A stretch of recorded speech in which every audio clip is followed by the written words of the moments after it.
From New York, this is Democracy Now! It feels like a dream. Like, I was in the car and I was just like, this is finally happening. And I'm really going to be reunified with her after all these times. It was just like, they barely let me know this week. And it was just literally 3-4 days ago. And I was just like, I can't believe it. This week, 4 parents from Honduras, Guatemala, and Mexico were reunited with their children in the United States in an effort by the Biden administration to bring together families separated under former President Trump. There are thousands more to go. We'll speak to Caroline Donahoe of El Otro Lado and ACLU attorney Lee Gallant, who was at one of the family reunifications. It was incredibly emotional. The key now is, can we get this scaled up so we can get more than 1,000 families reunited and more than 5,500 children who've been separated, full relief. Then to Julia Wright, the daughter of the celebrated African-American writer Richard Wright, the author of Native Son and Black Boy. He died over 60 years ago.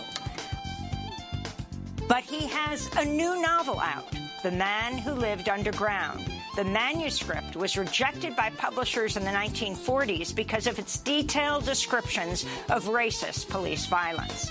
All that and more coming up. Welcome to Democracy Now!, democracynow.org, The Quarantine Report. I'm Amy Goodman. Florida Republican Governor Ron DeSantis has signed a sweeping voter suppression bill that would make it harder to vote by mail, limit ballot drop boxes, impose new voter ID requirements, and criminalize giving food and water to voters waiting in line at polling places. DeSantis signed the bill in a private ceremony Thursday that was broadcast on Fox and Friends. A spokesperson for the governor barred reporters and other camera crews from observing the ceremony, telling at least one reporter the event was a Fox News exclusive. DeSantis was surrounded by a group of Republican lawmakers, none of them African-American. Right now, I have what we think is the strongest election integrity measures in the country. I'm actually going to sign it right here. It's going to take effect. So, there you go. Bill is signed. Florida State Senator Chevron Jones responded, quote, "This blatant voter suppression is Jim Crow 2.0 and will make it harder for voters from low-income rural white communities to the elderly to communities of color to have their voices heard. It's clearly part of a coordinated, targeted assault strategy as Florida joins a long list of states pursuing disenfranchisement efforts in recent months," she said. This comes as Texas's House of Representatives early this morning passed a Republican-backed voter suppression bill after an all-night session. The House bill will have to be reconciled with a Senate voter suppression bill before heading to the desk of Republican Governor Greg Abbott, who has signaled he'll sign the legislation. Meanwhile, Republicans in Ohio have introduced a bill that would put severe restrictions on ballot drop boxes and absentee voting. In international news, India reported nearly 4,000 COVID-19 deaths Friday, with over 414,000 new infections breaking the world record it set one day earlier. In India's southwestern state of Goa, more than half of all people tested have coronavirus infections, one of the highest positivity rates of the pandemic. Japan's extended a nationwide state of emergency as infections surged less than 80 days before the start of the Olympics. An online petition titled "Cancel the Tokyo Olympics to Protect Our Lives" gathered 250,000 signatures in its first 2 days. Meanwhile, a new study from the University of Washington estimates the true toll of the pandemic is far higher than governments have reported.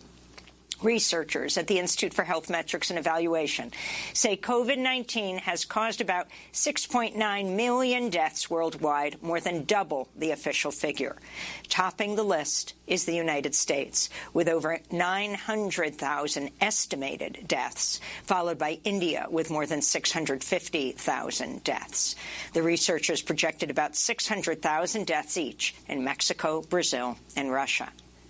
German Chancellor Angela Merkel said Thursday she opposes a push at the World Trade Organization to waive patent rights for COVID-19 vaccines. Since the WTO operates by consensus, Germany's opposition could derail efforts to transfer vaccine technology to factories in places like India and Brazil. Over 100 nations, led by South Africa and India, say the move is desperately needed to increase the availability of vaccines in the global south. They were given a boost Wednesday when President Biden said he would no longer oppose a waiver. French President Emmanuel Macron on Thursday joined the call to waive patent rights on COVID vaccines, while European Commission President Ursula von der Leyen said the 27-nation bloc was open to debate on the issue. The European Union is also ready to discuss any proposal that address the crisis in an effective and pragmatic manner. And that's why we are ready to discuss how the U.S. proposal for waiver on intellectual property protection for COVID vaccines could help achieve that objective. In Brazil, at least 25 people were killed Thursday as heavily armed police raided one of Rio de Janeiro's largest favelas. The assault by anti-narcotics officers came despite a Brazilian Supreme Court order prohibiting such raids during the pandemic. It was the deadliest single police assault in Rio's history. Residents of the Jacarezinho favela said police arrived with guns blazing. They pointed a gun at me with a rifle. They told me that I had to die because I went to talk to them, just because I asked where my son's body was. They pointed a gun at me. Did your child die today? He died. They arrived shooting. Human rights groups condemned the raid as a massacre with clear signs of execution-style killing, citing video showing blood-stained mattresses and blood-soaked stairwells. 2 passengers on a passing commuter train were injured by stray gunfire. Amnesty International said, quote, "It's completely unacceptable that security forces keep committing grave human rights violations against residents of the favelas who are mostly black and live in poverty." The Pentagon sent military enforcements to Afghanistan to oversee the withdrawal of U.S. and coalition forces. President Biden announced U.S. troops will be out of Afghanistan by September 11th, the 20th anniversary of the 9/11 attacks. But violence has been surging in the already volatile country in recent weeks as the Taliban condemned the U.S. failure to respect the earlier May 1st deadline for pullout agreed to by President Trump. The New York Times reports at least 139 government forces and 44 civilians were killed in the past week, the highest weekly death toll since October. Meanwhile, Human Rights Watch is warning Afghan women's access to health care is at risk due to cuts in international aid.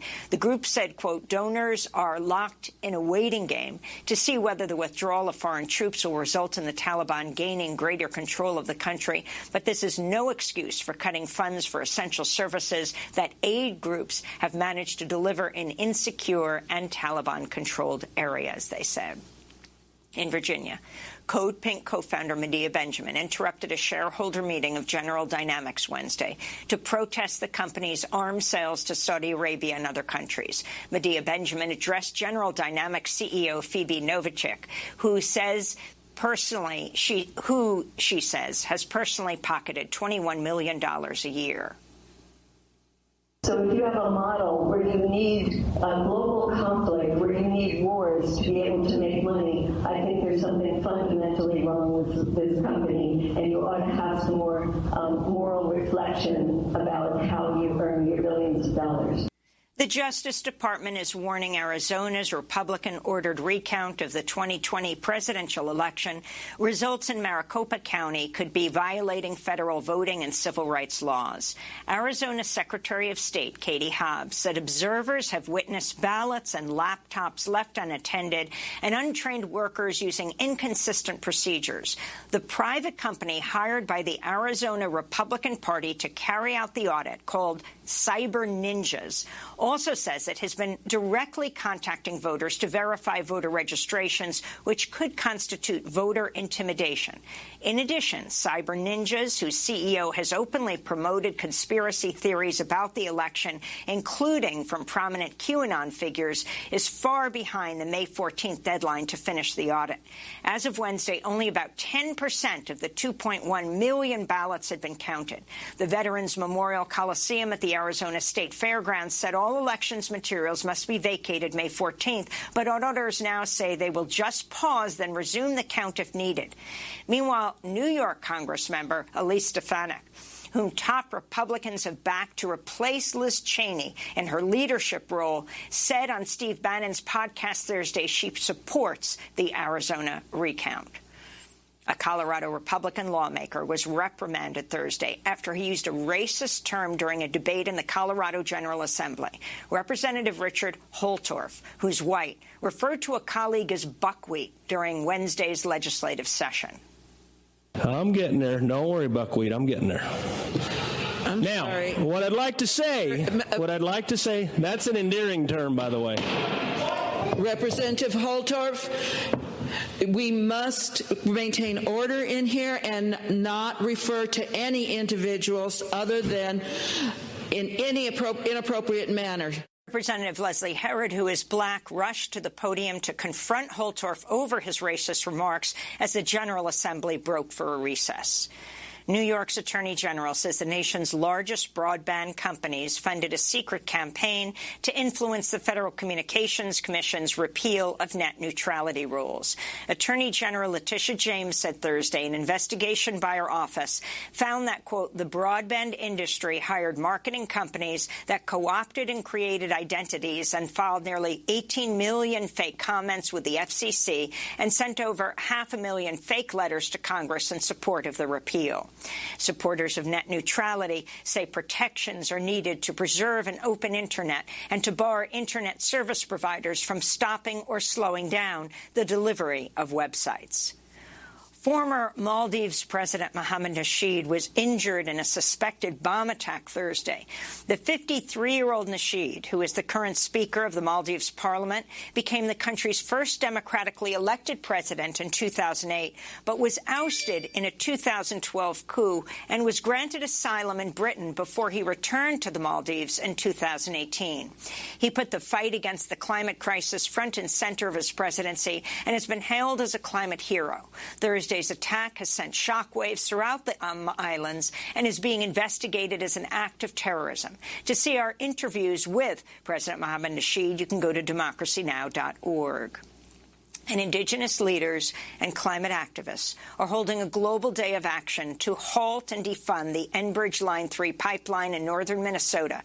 Protests are taking place at banks and cities across the country, as well as in Japan, Switzerland, Sierra Leone, Costa Rica, Canada, and across Europe. This is Jackie Fielder of Stop the Money Pipeline. And so we have more than 50 actions across the U.S. and actions across 7 other countries, as well as 3 other continents, protesting the banks that are underwriting loans to Enbridge, the company behind the Line 3 pipeline.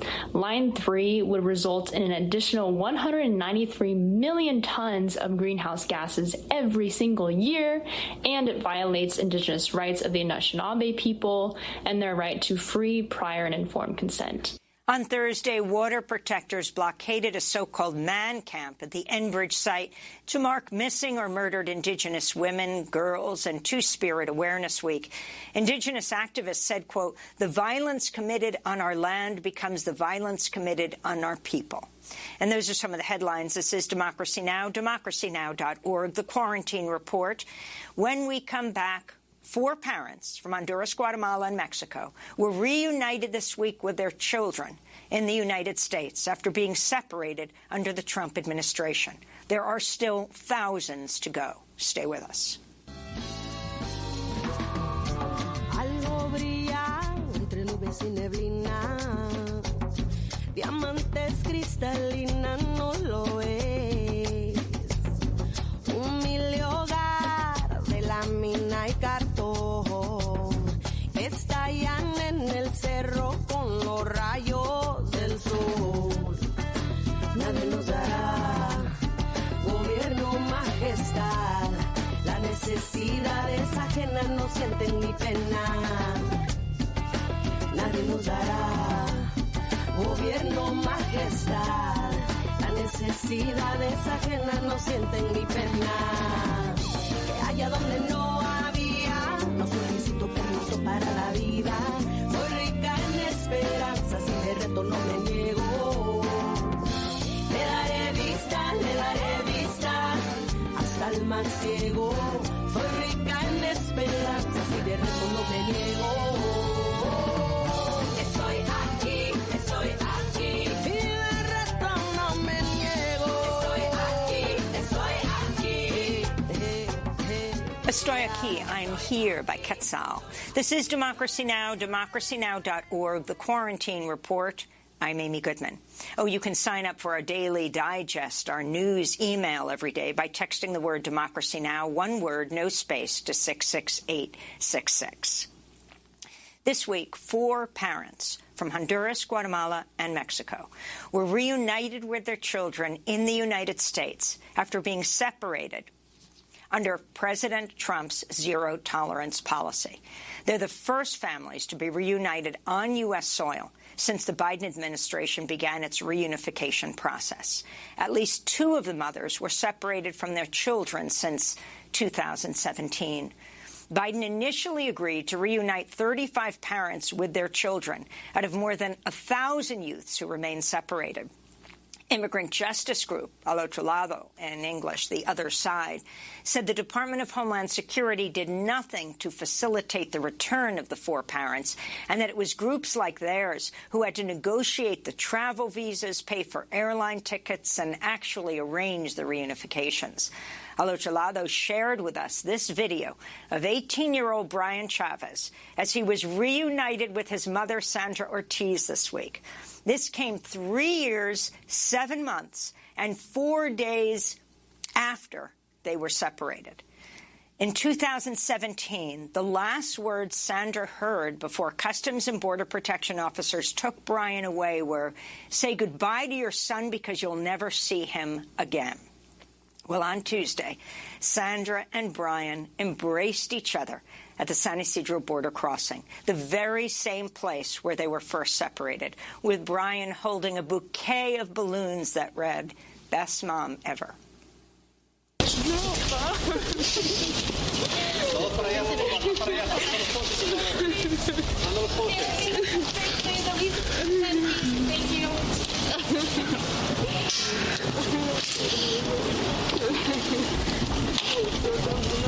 It feels like a dream. Like, I was in the car and I was just like, this is finally happening, and I'm really gonna be reunified with her after all these times. It was just like they barely let me know this week, and it was just like literally 3-4 days ago, and I was just like, I can't believe it.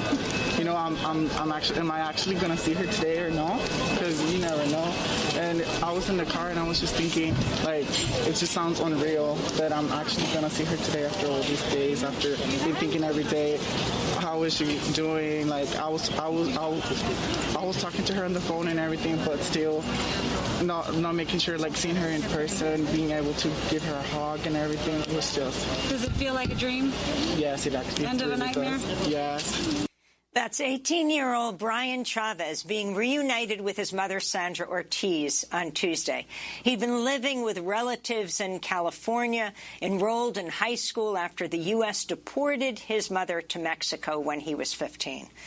Well, this Sunday is Mother's Day here in the United States. The holiday is celebrated Monday in Mexico, El Salvador, and Guatemala. For more, we're joined by Caroline Donahoe, managing attorney for El Otro Lado's Family Reunification Project, and Lee Gallant, deputy director of the ACLU Immigrants' Rights Project and the attorney leading the ACLU's lawsuit over family separations. We welcome you both to Democracy Now! I wanted to begin with Caroline. Talk about this moment with Brian and his mother, this moment that has the country crying, both its poignancy and also why it took so long for them to come back together, more importantly, why they were separated to begin with. Well, as far as this moment, as the reporter asked him, it's the end of a nightmare. It's the beginning of a dream. This is a culmination of years of trauma. And although we love to see the reunifications and they're very moving, we have to keep in mind what led to that and that it should never have happened in the first place, let alone what they're going to have to overcome in the years ahead to heal from everything that was done to them. So can you explain what happened to Brian when he was 15 with his mother at that same port of entry? Yeah, and that's one thing, Sandra, when we told her about the reunification, she didn't realize that she was going to be entering into the very same port of entry where she was separated from her son. So, and they entered seeking asylum. They were separated after a couple of days. They were told, as you said, that she was told to say goodbye to her child, that they were told to say goodbye to their children. They weren't going to see them again. And according to Sandra, she said they were told, don't be emotional about it so that your kids don't react. And so for 2 weeks, she had no idea where he was. He had no idea what had happened to her. And then she was deported back to the harm that she fled. She's been in hiding ever since. And how was it that they were reunited, Carol Ann Donahue? Well, this is the culmination of years' worth of effort and a lot of work done through the steering committee of the Mizell litigation, other organizations on the ground. And Sandra was referred to us by the steering committee to represent her in her reunification, and that was July of 2020. So that's how long we've been representing her.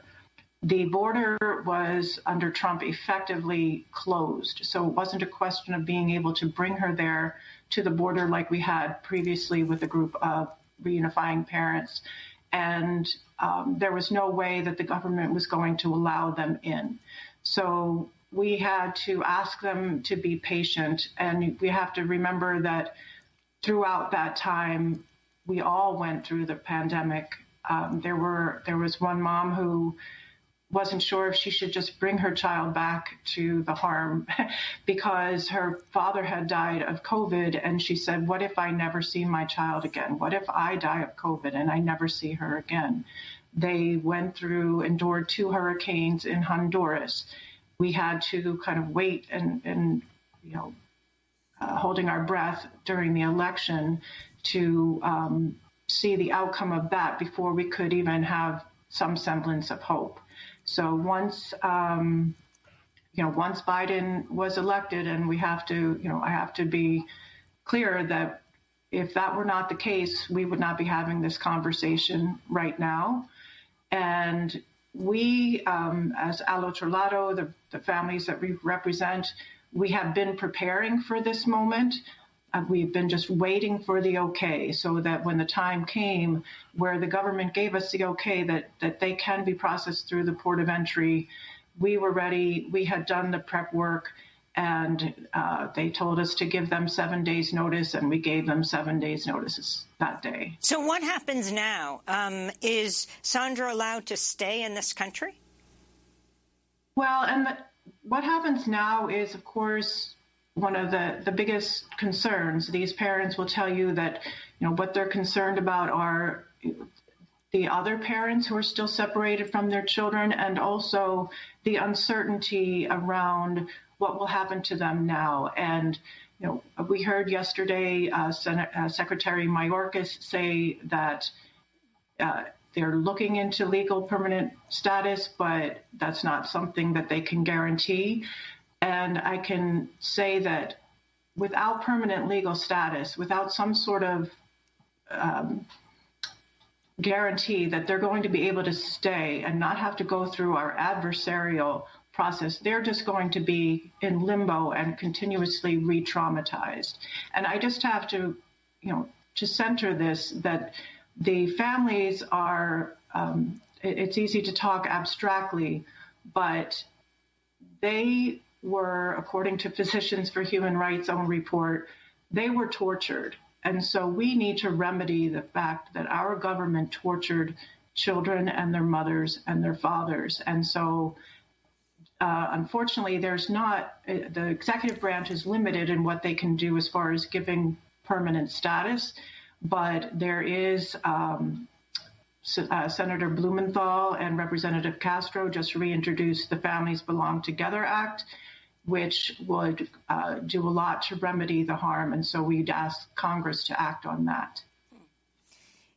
Legal Alert, you have been working on this for years, since the families started getting separated, just like El Otro Lado. Can you talk about, are we at this point talking about thousands more children?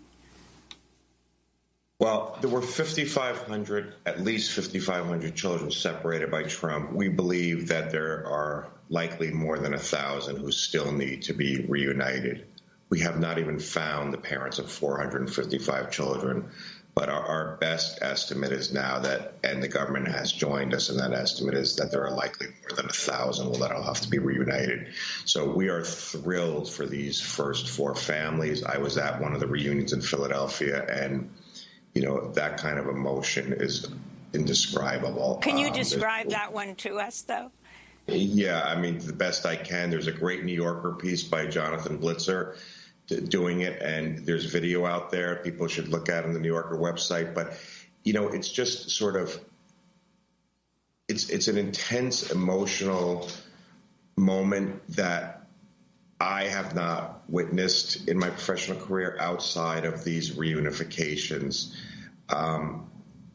I think there's an element of we may never have seen each other again. It's not just that they haven't seen each other for 3.5 years, but there's always that lingering thought all the time we may never see each other again in person.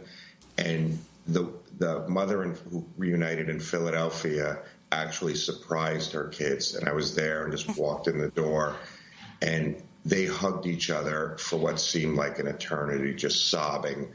And these were boys who were separated when they were teenagers and have now had to adjust to America on their own, the culture, the language, a strange place, with the trauma of being separated. And, I have teenage boys, and I think it's hard enough in the best of circumstances, those years in a teenage boy's life, but to do it in a strange land without your mother is just unbelievable, a testament to this family that they've persevered. The big question now is... In fact, we're showing the video of Mabel's children. They were 13 and 15. She came from Honduras. They were fleeing the violence there. She spent 2 years in ICE detention in El Paso, Texas, before being deported back to Honduras. The boys were in a detention center before ultimately ending up with a family in Philadelphia. As I look at it now, they cannot let go of their mother. Exactly. So go ahead with what you were saying, Leigh. Yeah, so I think, now the question, of course, is going forward, hopefully the process that's been developed, we would have liked to have seen, obviously everyone would have liked to have seen it go quicker, but we are where we are, and hopefully the process the government's developed over this initial time is scalable so the 1,000 more can be reunited much more quickly. But I think beyond reunification, what we are pressing for, the ACO is pressing for in these negotiations, we're trying to comprehensively settle our lawsuit against the Trump administration, is not just reunification, social services, including mental health trauma and other social services, compensation in the form of damages, and as Caroline said, most critically, legal permanent status. And we'll never make these families whole again, but we have to try, and we have to give them permanency, legal status here, a safe place, so that they can begin to overcome the trauma. The medical community has been so clear that without real care, these families may not stand a realistic chance of leading a healthy, productive life going forward. I mean, like Sandra in San Isidro at the port of entry, Mabel Gonzalez from Honduras can stay, at least at this point, for 3 years in Philadelphia with her boys. How are you pushing the Biden administration on this? I mean, it's been months and 4 families have been reunited, and you say there are over 1,000 to go. Also, is the government doing this? And let me put this question to Caroline Donahoe. Is the government doing this, or are your groups like El Otro Lado doing this? It sounds like you're paying for the reunification, and yet it was the government of the United States that separated them and did the damage. Well, I just want to be clear that what we're referring to in that case are these particular families. Of the 4 that reunited this week, El Otro Lado represented 3, and they were all, although they were not all Mexican nationals, they were all in Mexico. So we did the legwork to get them there. And again, it was because we are, in constant contact with these parents. We know and sense the urgency that not only is it torture for them to spend one more day without their children, but they are in physical danger. They're back to where they're in hiding. They're, hiding from their persecutors. So we understood the urgency, and while, we couldn't ask them to wait while policy and process was debated. So we just took that action, but going forward, as Lee said, they are working on a process for the larger group. We don't anticipate that that's going to be our role moving forward. But in this case, as I said, we just wanted to get them there as quickly as possible. I wanted to go to the Secretary of the Department of Homeland Security, Alejandro Mayorkas, speaking to NBC News' Jacob Soboroff in an interview Thursday that the Biden administration can't guarantee a path to permanent residency for families separated by Trump. This is what he said. We are very much focused on providing stability to the reunited families, not just for her, but for the family as a unit. It's not something we can guarantee at this point in time, but we are dedicated to achieving more than what we have delivered thus far. This, I think, is a temporary measure. Unite the family, reunite the family, and then let's work together with those representing the family to see what we can achieve under the law, and I think what these families both need and deserve. So today, the Department of Homeland Security will visit a tent facility for unaccompanied migrant children at the border in Donna, Texas. And this week, DHS released pictures of their tents there, which had previously been packed with children. Democratic Congressmember Henry Cuellar said the photos are misleading because the children are still at the same compound but are now being held in tents run by DHHS, the Department of Health and Human Services. The news outlet Border Report visited the compound Wednesday and said it's now full of white tents and everything is surrounded by black fencing that prevents anyone outside from looking in. Lee Gallant, can you talk about this?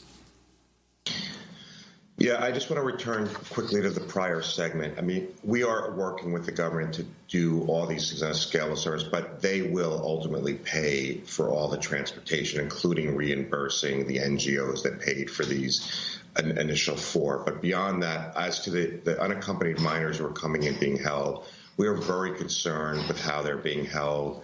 But we believe the Biden administration is starting to turn the corner. They got caught off guard by the numbers. They want to get them out of there quickly. We are going to continue monitoring that. If they're not able to, ultimately, though, they need to speed up the process and get these unaccompanied minors to relatives or even parents who are in the United States. Overwhelmingly, these children are coming to join relatives or parents. So we'll see how long it takes. They've been making progress. The Biden administration, to their credit, has been making progress, but it needs to continue and be quick. So, Caroline Donahoe, apparently the Biden administration has gotten down by 90% the number of kids in Customs and Border Patrol custody. I think they're at 735 children, but more than 22,000 are in HHS custody. What is the difference, and what do you think needs to happen to speed up this process? Well, I can't speak directly to that process, but I can just say that, as Lee said, it does appear that they are working very hard to get children certainly out of CBP custody. We hope that they work just as hard to get them out of HHS custody.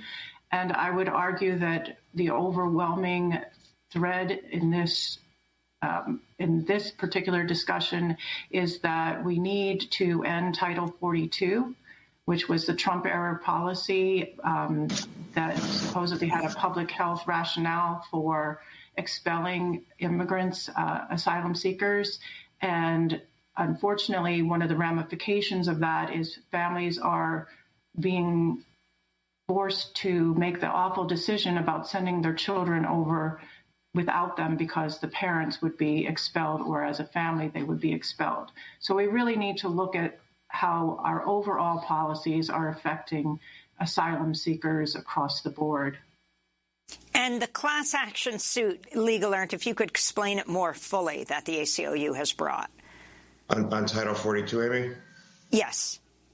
Right. So we are negotiating with the Biden administration both on family separation and on Title 42. The Trump-era policy said no asylum seekers were going to expel you without any due process or without an asylum hearing. Unfortunately, the Biden administration has kept that for families. It's allowing unaccompanied children in, but not families. We sued over the children. The Biden administration has backed down.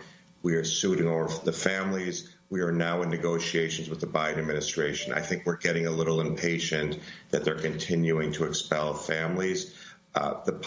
We believe that there is no public health rationale, there never was, for expelling families. If they need to test people, so be it. If they need to quarantine people, that may be necessary at times, but you cannot use the public health laws as a pretext to send people back to danger. The Biden administration is allowing us to get the most vulnerable families in, but as Carol Ann said, often the family cannot get in. They're making this horrendous choice to deciding whether their child should go forward and at least save the child or keep the child with them. And so it's creating this sort of coercive self-separation. There are families in real danger with little children being sent back to really horrible situations, dangerous situations, Central America, Haiti, after they've fled danger. So we need the Biden administration to stop this. We need CDC to step up and say, we're not going to let CDC be used in this way. The Trump White House overrode the CDC. We are, surprised and troubled that the Biden CDC is not standing up to this because the order is ultimately in CDC's name. Well, I want to thank you both for being with us. Lee Gelernt is the Deputy Director of the ACLU Immigrants' Rights Project and the attorney leading the ACLU's lawsuit over family separations. And Carol Ann Donahoe, Managing Attorney for El Otro Lado's Family Reunification Project. Thanks so much. When we come back, the man who lived underground. We'll go to Portugal to speak with Julia Wright about how she unearthed an unpublished novel about racist police violence written by her father, the legendary African-American writer Richard Wright, who wrote Native Son and Black Boy. Stay with us. There's an old man called Mississippi. That's the old man that I'd like to be. What does he care if the world's got troubles? What does he care if the land ain't free? Old Man River, that old man River, he must know something, but don't say nothing. He just keeps rolling, he keeps on rolling along. He don't plant taters, he don't plant cotton, and damn that planter is soon forgotten. But old man River, he just keeps rolling along. Old Man River, sung by Paul Robeson. who had his passport taken by the U.S. government, who was blacklisted in this country, and was a friend of Richard Wright. This is Democracy Now!, democracynow.org, The Quarantine Report. I'm Amy Goodman. By the way, you can watch, listen, and read transcripts using our iOS and Android apps. Download them for free from the Apple App Store or the Google Play Store today. Over 80 years ago, Richard Wright became one of the most famous black writers in the United States with the publication of his novel Native Son. It sold over 200,000 copies in the first 3 weeks and inspired a generation of black writers. Amiri Baraka once said, quote, "Wright was one of the people who made me conscious of the need to struggle." In 1941, Richard Wright wrote a follow-up novel titled The Man Who Lived Underground. It centered on a black man who was forced to live in a city's sewer system after being brutalized by white police officers who tortured him until he falsely admitted to murdering a white couple. But publishers rejected Wright's book. Portions of the book were turned into a short story of the same name, but the full novel, including the graphic descriptions of police brutality, went unpublished until now.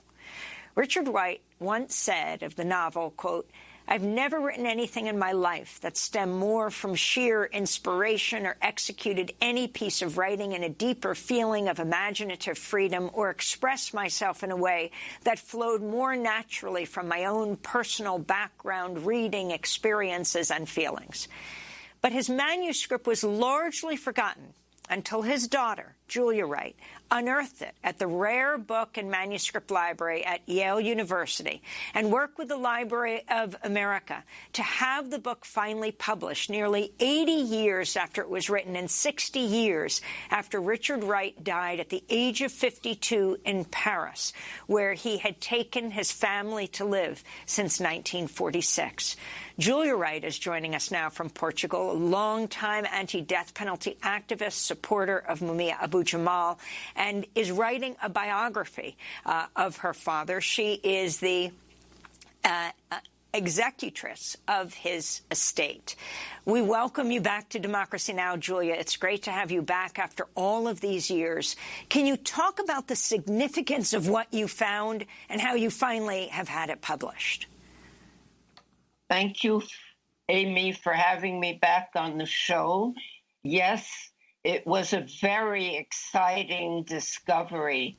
I was living in Paris at the end of the 90s and during the early years of 2000, and I was learning the ropes of the estate with my mother, Ellen. I was also freelancing as a journalist there, and the time came after my mother's death to publish another work by my father. So since I would travel to the United States to visit death row and visit death row prisoners there, like Mumia Abu-Jamal, whose human rights were being so systematically violated, I would take the plane, land in the United States, go through cities like New York or Philly, Philadelphia, and go to death row. But on my way to death row, I would encounter another type of death sentence, and that is the shootings of unarmed Black and brown people in our streets, also of vulnerable minorities like mentally challenged people. And I remember being absolutely shocked, for instance, by what happened to James Byrd down in Texas, who was dragged behind a white I believe there were three of them, three white supremacists van until he was dismembered alive, while he was still alive. I remember Abner Louima in New York and his sodomization. I remember in those years, as I was going to death row. Yes, absolutely, by the police, always by the police. And also I remember Amadou Diallo shot by the police 40 times, not because he was the one suspected of rape. It was somebody else, but he was a convenient black target. So when I got to Yale and to Beinecker, and I have this memory of entering this very plush, comfortable, air-conditioned library in July of 2010 to look for a manuscript to publish. And I saw the long version of The Man Who Lived Underground.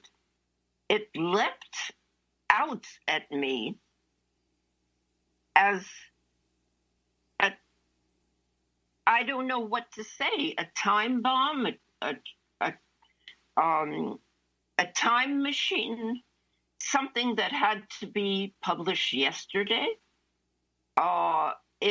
I was so driven about it that I took it back to Paris and approached Library of America in those days it was still fax. And that's how the idea began. And talk about the book. Talk about the descriptions of police violence. Talk about the man who went underground, who lived in the sewer system. Again, it was published as a short story, but not as a book because the publishers didn't want those graphic descriptions. The publishers, who were white, it was white controlled, did not want those descriptions of white supremacist police violence upon a black man because it was too close to home. As one editor who rejected the long version of the manuscript said, it is too unbearable, quote unquote, too untenable, too uncomfortable.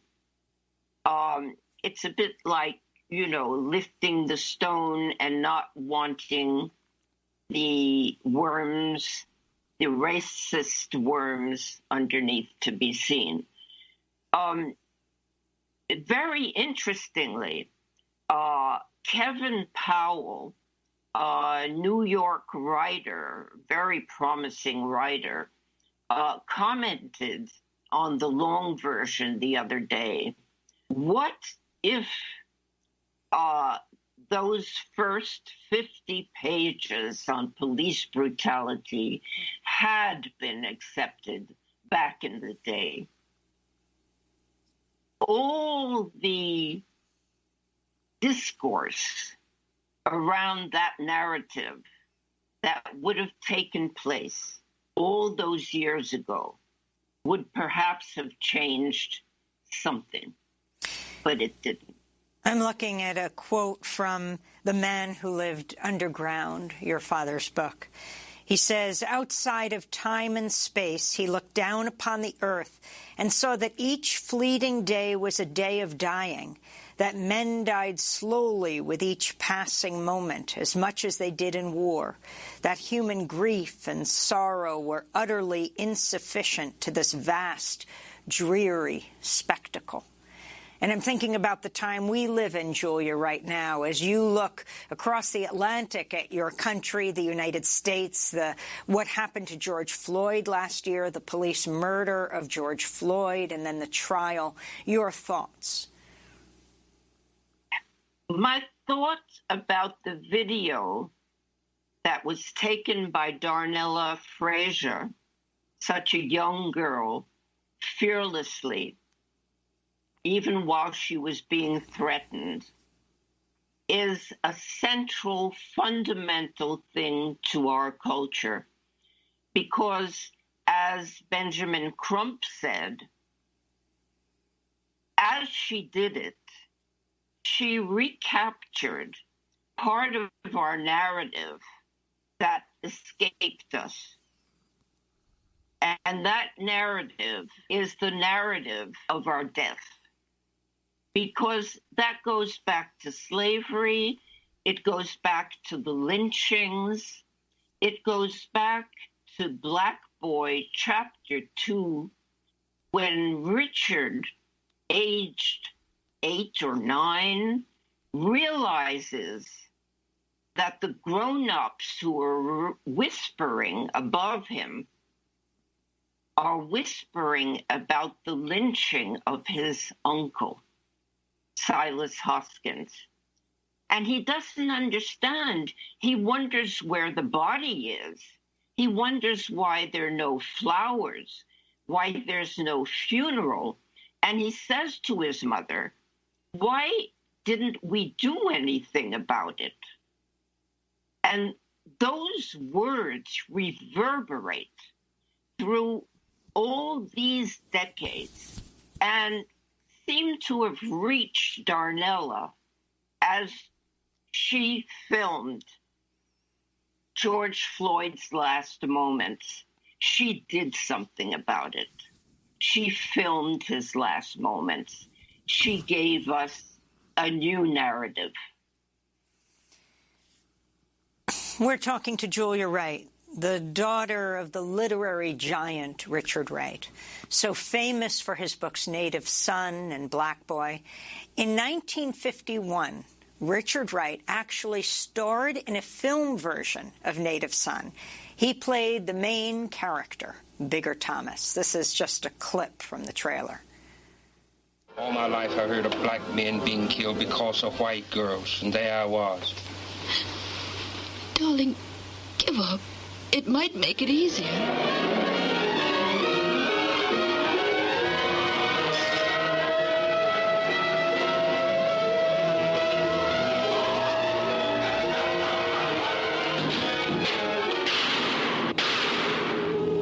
I felt free and wasn't scared no more.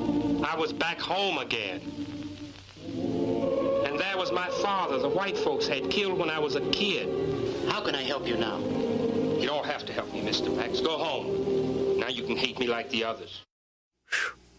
Again, that is Richard Wright playing Bigger Thomas in the film version of his book, the blockbuster bestseller at the time, Native Son, and then his kind of literary biography, Black Boy. Julia, especially for the younger generation, if you could give us a thumbnail biography of your father, of where your father grew up, how he moved north, how he wrote these books, and ultimately, I don't know if you describe it as but fled the United States with you and your mother. Wright fled New York, fled the racism, as James Baldwin would do later, and ended up in Paris. Oh, difficult, because I'm so close to what he did. I don't have that bird's eye view that I would like to have, but I would say that maybe he would prefer the word expatriate to exile, and he would prefer the word escape to flight, because they're more active words, and he thought of himself as more endowed with agency as time went on. Everything he did was to gain more freedom in his ability to create. You showed a clip of the film he invested so much of his energy into, co-writing the script, being part producer of, acting bigger. And in the end, that film was censored because it was came out during McCarthyism. That was one of the reasons why he could not stay and create freely in a land where the pages he wrote about police brutality would be dismembered from his book, a bit in the way James Byrd would be dismembered. I mean, I use the word a bit violently, but in a way, it is the same thing. He needed freedom in all senses, in all meanings of the term. And so he went where he felt he could find it. I mean, if you could talk about what he experienced here, also the HUAC hearings, watching Paul Robeson being destroyed by the U.S. government, this enormous talent, this giant figure, them taking his passport, the anti-communist fervor of the time, not wanting the FBI to come to try to get him to spy on his colleagues, his relationships with James Baldwin and Ralph Ellison and Paul Robeson, the significance of this period. It was the Cold War, and culture, academics, writers were used in the Cold War against one another.